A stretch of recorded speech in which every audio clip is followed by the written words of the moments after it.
ನೇಹಾ ಹಿರೇಮಠ್ ಹತ್ಯೆ ಪ್ರಕರಣದಲ್ಲಿ ಸಾಕಷ್ಟು ದಿನಗಳು ಕಳೆದರೂ ಸಹ ಏನು ರಾಜ್ಯ ಸರ್ಕಾರದ ನಡವಳಿಕೆಗಳು ಈ ಪ್ರಕರಣವನ್ನು ಗಂಭೀರವಾಗಿ ತೆಗೆದುಕೊಳ್ಳದೇ ಇರತಕ್ಕಂಥ ಸಂದರ್ಭದಲ್ಲಿ ಭಾರತೀಯ ಜನತಾ ಪಾರ್ಟಿಯು ಸಹ ರಾಜ್ಯ ವ್ಯಾಪ್ತಿ ಹೋರಾಟವನ್ನು ಕೈಗೆತ್ತಿಕೊಂಡು ಹ್ಯಾಂಡ್ ಓವರ್ ಮಾಡಬೇಕು ಅಂತಕ್ಕಂಥದ್ದು ನಮ್ಮ ಆಗ್ರಹ ಆಗಿದೆ. ನಾವು ಈ ಬರ್ಬರ ಹತ್ಯೆ ಏನಾಗಿದೆ, ನೇಹಾ ಅವರ ಬರ್ಬರ ಹತ್ಯೆ, ಈ ಪ್ರಕರಣವನ್ನು CBI ತನಿಖೆಗೆ ಕೊಡಬೇಕು ಅಂಥೇಳಿ ನಾವು ಕೂಡ ಒತ್ತಾಯವನ್ನು ಮಾಡಿದ್ವಿ.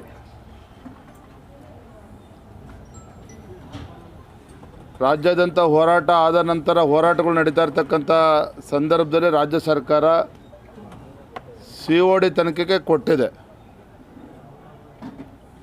ಆದರೆ ತನಿಖೆ ನಡೀತಾ ಇರ್ತಕ್ಕಂಥ ನಿಧಾನಗತಿ, ಒಬ್ಬನ ಅರೆಸ್ಟ್ ಮಾಡಿದ್ದಾರೆ, ಒಬ್ಬನ ಒಳಗೆ ಹಾಕಿದ್ದಾರೆ ಬಿಟ್ಟರೆ ಇನ್ಯಾರನ್ನೂ ಕೂಡ ಇನ್ನೂ ಕೂಡ ಮಾತನಾಡ್ಸೋಕ್ಕೂ ಹೋಗಿಲ್ಲ. ಸ್ವತಃ ನೇಹಾ ಅವ್ರ ತಂದೆ ಇನ್ನೂ 4-5 ಜನ ಹೆಸರುಗಳನ್ನು ನೀಡಿದರೂ ಸಹ ಅವ್ರು ಯಾರನ್ನು ಇನ್ನೂವರೆಗೂ ತನಿಖಾ COD ಕಡೆಯಿಂದ ಅವ್ರನ್ನ ಸಂಪರ್ಕನೂ ಕೂಡ ಮಾಡಿಲ್ಲ, ಅವ್ರು ಮಾತಾಡ್ಸಕ್ಕಂಥ ಗೋಜಿಗೂ ಕೂಡ ಹೋಗಿಲ್ಲ.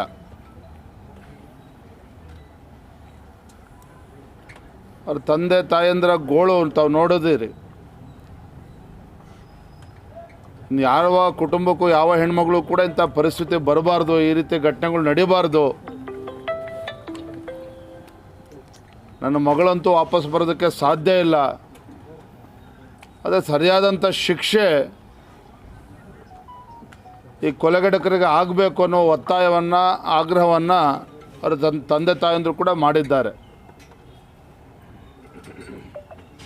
ಅದೇ ನಾವು ಈ ವಿಚಾರದಲ್ಲಿ ರಾಜಕಾರಣವನ್ನು ಬೆರೆಸ್ತಕ್ಕಂಥ ಪ್ರಶ್ನೆ ಇಲ್ಲ. ಅದು ಎಲ್ಲೋ ಒಂದು ಕಡೆ ರಾಜ್ಯ ಸರ್ಕಾರದ ನಡವಳಿಕೆ, ತನಿಖೆ ಒಂದು ಯಾವ ದಿಕ್ಕಿನಲ್ಲಿ ಸಾಗ್ತದೆ ಮುಂದಿನ ದಿನಗಳಲ್ಲಿ ಸಾಕಷ್ಟು ಪ್ರಶ್ನೆಗಳನ್ನು ಹುಟ್ಟಾಕ್ತಾ ಇದೆ. ಹಾಗಾಗಿ ಇಂಥ ಪ್ರಕರಣದಲ್ಲಿ ಭಾಳ ಗಂಭೀರವಾಗಿ ತೆಗೆದುಕೊಂಡು ಇದಕ್ಕೂ ಕೂಡ ಜಾತಿ ಬಣ್ಣ ಬಳಿತಕ್ಕಂಥದ್ದು, ಯಾವುದೋ ಒಂದು ಧರ್ಮದ ಬಣ್ಣ ಬಳಿತಕ್ಕಂಥ ಅವಶ್ಯಕತೆ ಇಲ್ಲ. ಕೊಲೆನೇ. ಅವ್ರು ಯಾವುದೇ ಜಾತಿ, ಯಾರೇ ಧರ್ಮ, ಯಾವುದೇ ಪಂಥದವರಾದರೂ ಕೂಡ ಕೊಲೆ ಮಾಡಿರ್ತಕ್ಕಂಥ ಕೊಲೆಗಡಕರೇ. ಇಂಥ ಹೀನ ಕೃತ್ಯ ನಡೆದಂಥ ಸಂದರ್ಭದಲ್ಲಿ ಈ ವಿಚಾರದಲ್ಲಿ ರಾಜ್ಯ ಸರ್ಕಾರ ಇನ್ನೂ ಕೂಡ ಹೆಚ್ಚು ಗಂಭೀರವಾಗಿ ತೆಗೆದುಕೊಂಡು ತತ್ಕ್ಷಣ ಇದನ್ನು CBI ತನಿಖೆಗೆ ಹಸ್ತಾಂತರ ಮಾಡಬೇಕು ಅಂತಕ್ಕಂಥದ್ದು ನಮ್ಮೆಲ್ಲರ ಆಗ್ರಹ ಅಂಥೇಳಿ ಈ ಸಂದರ್ಭನ ಹೇಳೋದಕ್ಕೆ ಇಚ್ಛಪಡ್ತೇನೆ. ದಿನೇ ಪ್ರಕರಣಗಳು ಉಲ್ಬಣ ಆಗ್ತಾ ಇದೆ. ಮೊನ್ನೆ ಯಾದಗಿರಿನಲ್ಲಿ ನಡೆದಿದೆ, ನಿನ್ನೆ ಹುಬ್ಳಿನಲ್ಲೂ ಕೂಡ ಮತ್ತೊಂದು ಪ್ರಕರಣ ಬೆಳಕಿಗೆ ಬಂದಿದೆ. ಅಂದರೆ ಎಲ್ಲೋ ಒಂದು ಕಡೆ ಕೊಲೆಗಡಕರಿಗಿರ್ಬೋದು, ಈ ರೀತಿ ಚಟುವಟಿಕೆಗಳಲ್ಲಿ ಯಾರು ಭಾಗವಹಿಸ್ತಾ ಇದ್ದಾರೆ, ಏನು ರಾಜ್ಯ ಸರ್ಕಾರ ನಮ್ಮದೇ ಇದೆ, ಏನು ಮಾಡೋದು ನಡೀತದೆ ಅನ್ನೋ ಮನೋಭಾವನೆ ಏನು ಬೆಳೀತಾ ಇದೆ, ಇದು ಖಂಡಿತ ಇದು ಯಾರಿಗೂ ಕೂಡ ಒಳ್ಳೆಯದಲ್ಲ.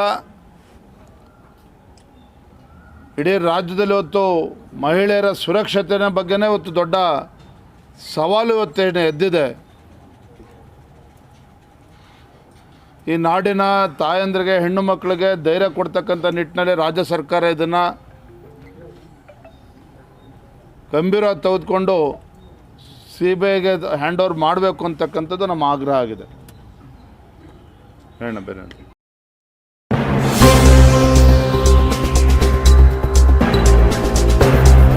ಗರ್ಜನೆ ನ್ಯೂಸ್.